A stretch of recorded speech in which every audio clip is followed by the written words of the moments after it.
आलोक TV Udayagiri विधानसभा प्रार्थी मानगोविंद प्रधान बालीगुड़ा विधानसभा प्रार्थी कल्पना कंवर भौणी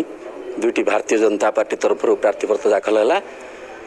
आपण मैंने देखिथे जो विपुल जनसमर्थन जो जनसमावेश होता आम अनुभव करुचु निश्चित रूपे भारतीय जनता पार्टी विजय लाभ कर। यशस्वी प्रधानमंत्री जो मोदी ग्यारंटी अच्छी से ग्यारंटी लोक अनुभव करुचंती जे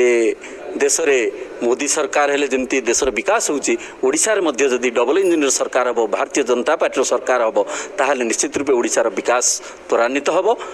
आउ से ओडिशा जो डबल इंजिन सरकार रे बालीगुड़ा निर्वाचन मंडली घुदेगिरी निर्वाचन मंडली फुलवाणी निर्वाचन मंडली भारतीय जनता पार्टी प्रार्थी विजय लाभ करेंगे। आज जो विधानसभा प्रार्थीपत्र दाखल हो दुई साइड कराई गतकाल भी कराई आज भी कराई निश्चित भाव में ओडिशा रे परिवर्तन चाहते साधारण जनता लोक ये लड़ाई जनसाधारण लड़ाई आम लड़ाई नुहे फिर एक बार मोदी सरकार जो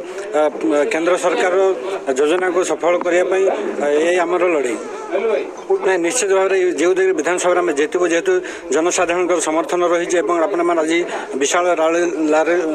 लारी भी देखिथे जेहेतु